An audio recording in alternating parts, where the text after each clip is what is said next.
Alright guys, welcome back to the channel. I changed out my travel trailer and I wanted to do a walk around and show you all the mods I did that's different from the factory. So the 2012 Jayco Jay Flight 25 RKS.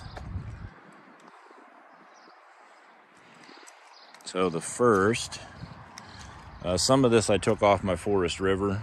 This is to hold your chains and your 7-prong plug. This is your tongue lock. Put the jack foot in there off of my Forest River. I actually had a bolt snap off of the distribution hitch system, so I had to reorder these. I got those from eTrailer.com. And these are actual bolts. They're not built in to this piece here. So if this ever breaks again, I just need to replace the bolt and the nut, not the entire assembly. Added the second battery. I also changed out the 7-prong electrical plug. The one that was on there was old, 9-10 years old, so replaced it out. It hooks up good now. It's got the electric jacks on it. I put a disconnect here for the battery. That way it kills all the power. Both of the windows I replaced with the pull blind that's inside and got rid of the frosted ones that's in there. I got awning lights that I put on. Again, this is 2012, so it was older. It never had any type of neon lights or anything, but I did put awning lights on the upper and the lower. Turn the awning lights on and the underneath lights on. Those are they're pretty bright at nighttime too. And they're multicolor and all that good stuff. And then underneath of here, I have the blue lights that run along the frame all the way to the front. And at night, it really lights all this up. I mean, it lights all this up really, really nice. Gives a nice accent. Got the keyless entry. Always wanted one of those. I got one of those. Updated the hot water tank.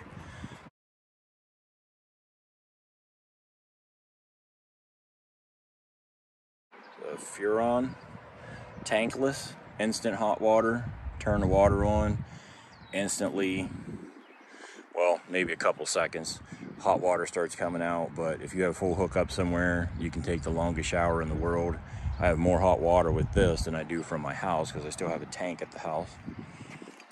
Grill mount I put on the bumper, and that's a charcoal grill that's on there. I just prefer charcoal. Bike rack, I actually like this bike rack a lot. The tires sit in here, and you have this key, and in order to lift that up, you have to put the key in and unlock it. And you can push this in and release your bike, and then relock it so that nobody can steal your bike. That's on both of these. 2 mountain bikes that I put on there, and they do just fine. Put the backup camera on there. Got that. Most of the stuff I got from Amazon, but I'll put all the links below in the description and everything. What I liked about this particular bike mount was that, first of all, the bike tires sit here, so they're not just hanging all the weight here. The tires are there, so they're not jumping around as much. And you can put a regular hitch pin through here with a lock on it, so you don't have to.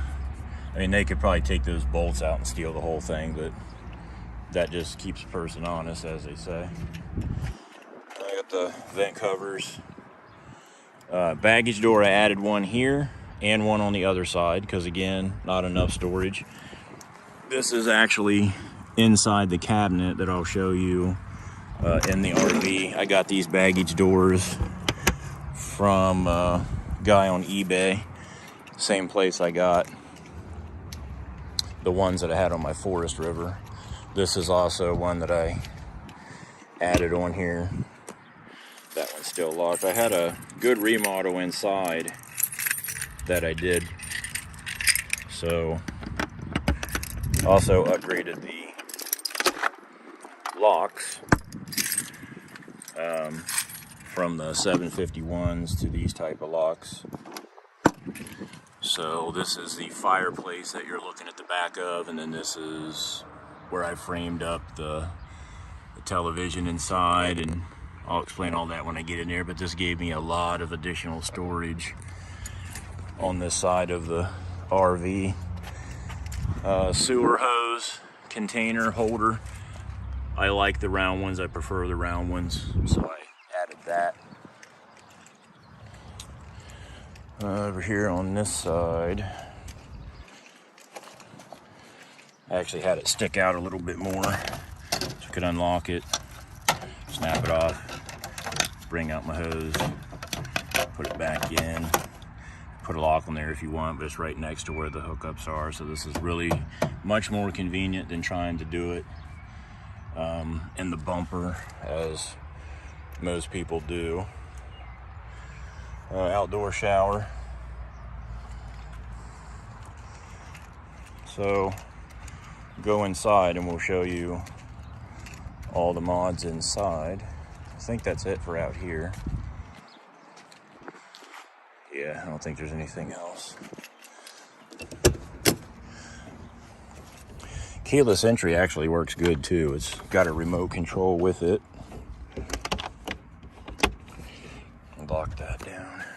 So you can either put in a code or use the remote. Let's see which one of these I programmed.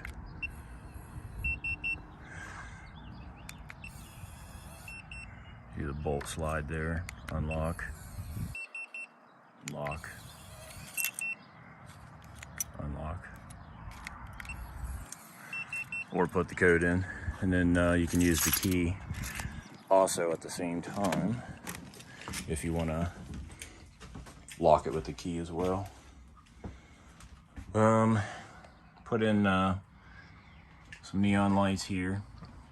I was actually able to take this out, and that yellow light that you see used to be the light that was hooked here, but that little yellow light really did nothing, so I was able to hook those.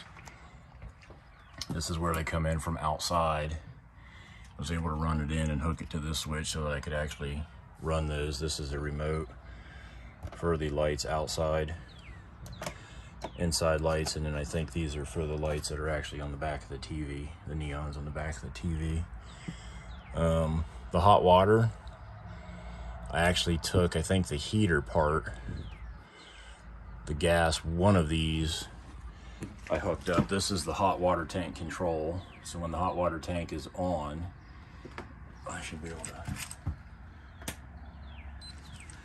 Yeah, so this one I wired it so I turn on water heater for gas, and then it actually turns on.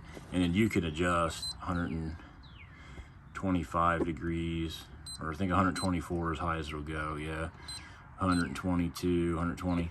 Adjust that however you want to. That's what the water will stay at. You can go to Celsius, Fahrenheit. Flame lights up when you turn on the hot water. I don't have any water in my tank, or I would turn it on, but when you turn it on, that will light up. You'll hear it light, and you just have everlasting hot water.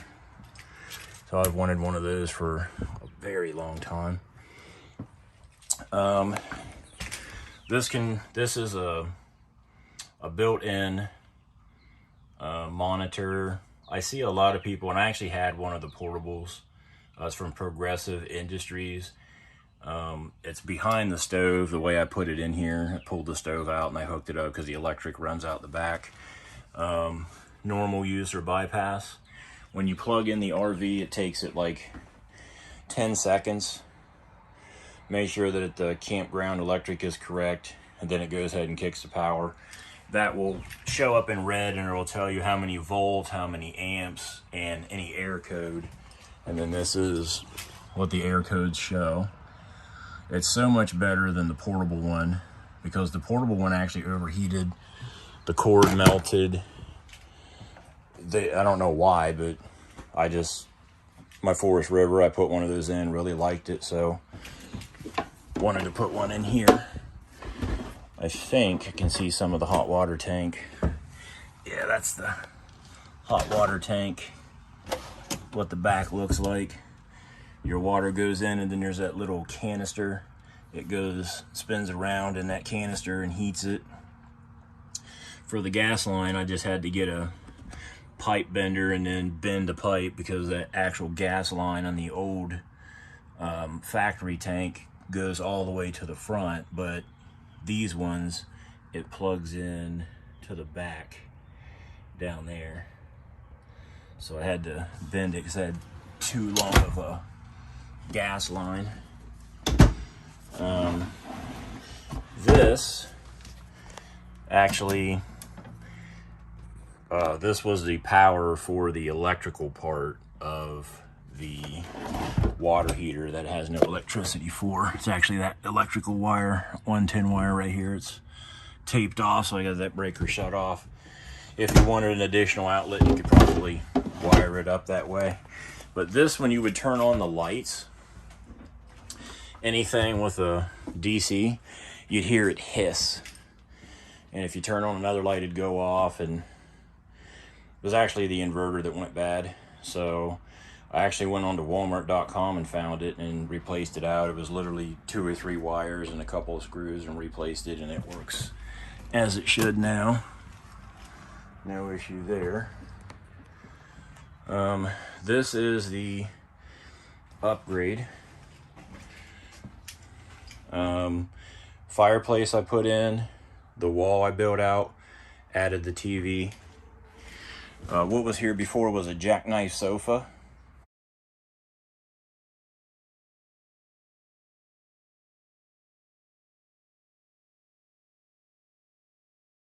And then right across from the TV used to be a dinette set.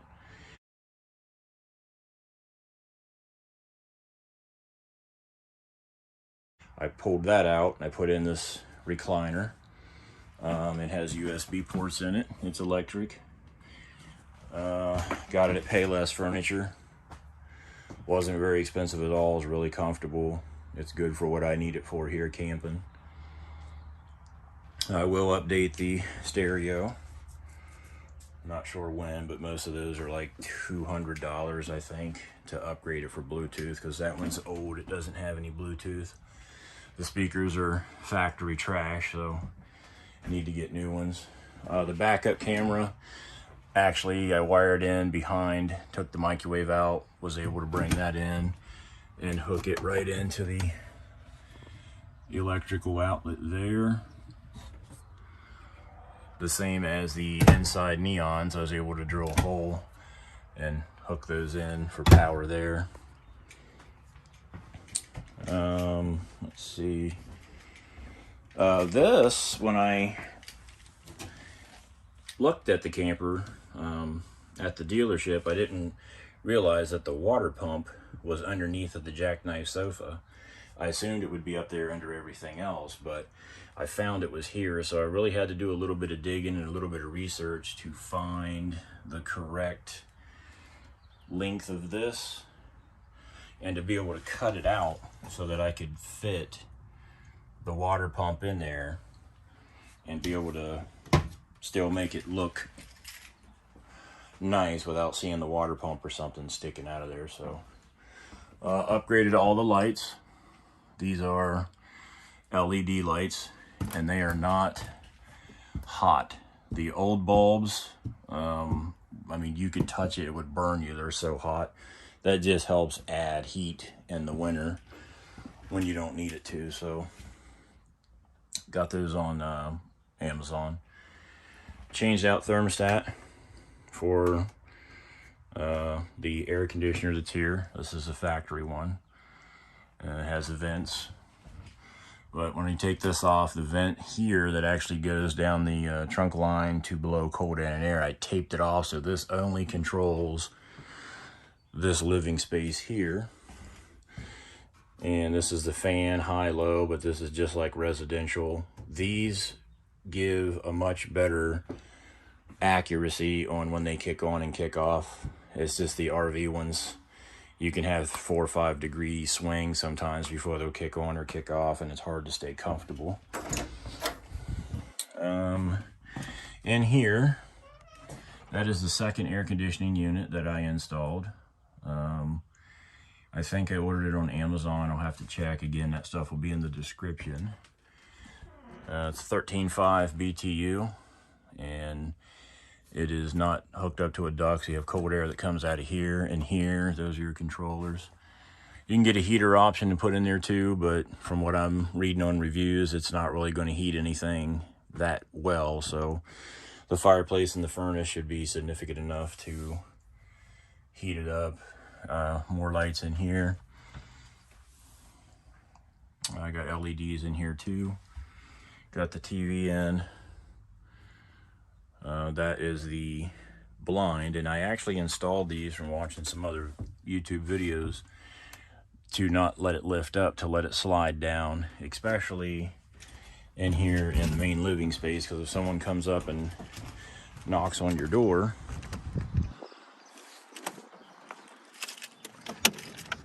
at least for additional privacy, you don't want them to be able to stand down there and look at you. So if you pull this down here just a little bit, they're not going to be able to see in, but when you come to the door, you're going to be able to see out without them being able to stand there and look in at you. So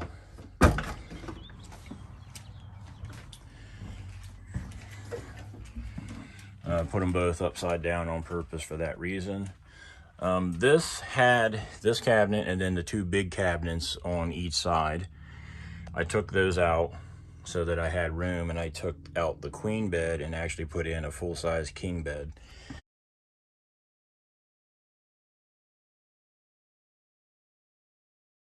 So that is a full-size king that's in there.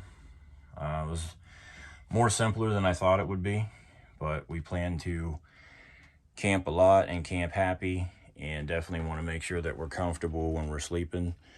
It is not a camper mattress. It's a regular like 18-inch mattress. It's super soft. The restroom here, that is a Dometic 310. Had to buy the sprayer nozzle separate, and still has a little bit of water in there. It's never been used, it's brand new, but I like to be able to take the sprayer and spray.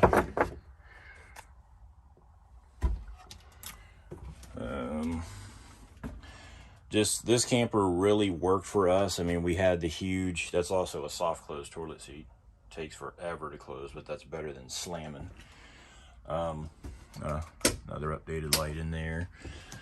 So much better than the bunkhouse, because the way the setup was on the bunkhouse with the Forest River vibe that we had,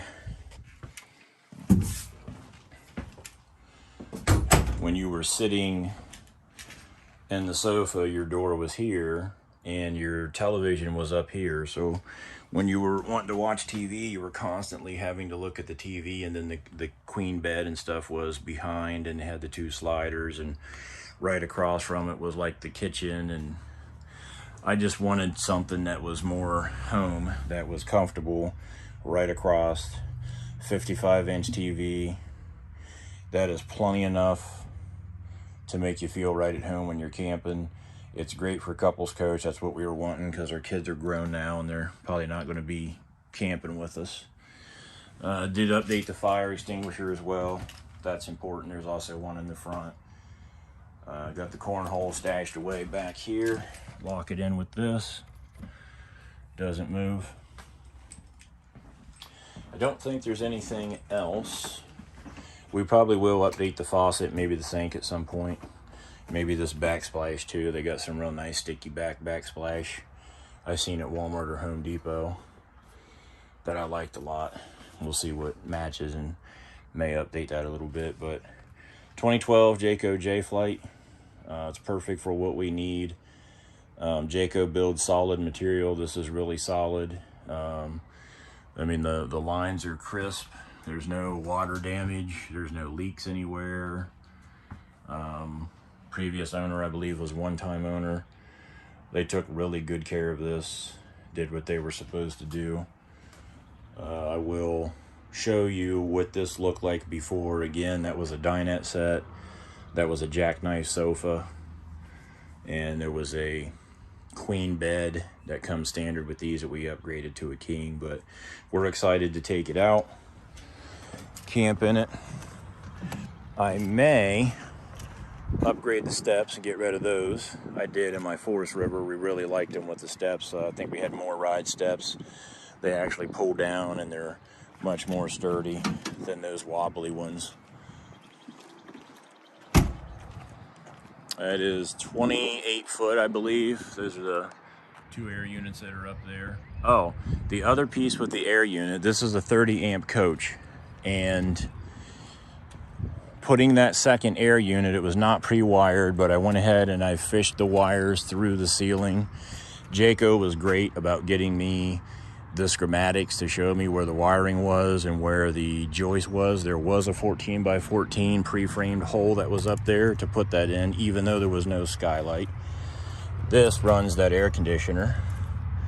I just plug in my 20 amp extension cord, go over to the panel at the park and plug it into the 124 volt that's there, and it runs independently on its own. It does not go through the electricity in the coach. So that's how you can have a 30 amp coach with 2 air units on it and run them at the same time. So one of these days when it's a scorcher at 105 on the heat index, we should be able to have it at a comfortable 60 degrees if we wanted, but 71 to 73 is a comfortable temperature for us, and that's probably where we'll keep this at. I have no doubt that it'll be able to maintain that because it's built with quality Jayco. The Forest River was a 2018. This is a 2012. Even though the Forest River was new, it's still not built like Jayco. Jayco, Keystone, those are good quality in my opinion, and Forest River's a little bit on the cheaper end, so they're not as insulated. It has tube before structure that had metal framing or aluminum framing. So that's what we got. If you have any questions on any of the mods that you've seen, let me know. I'll get you the information and let you know where I got it from. Thanks for watching.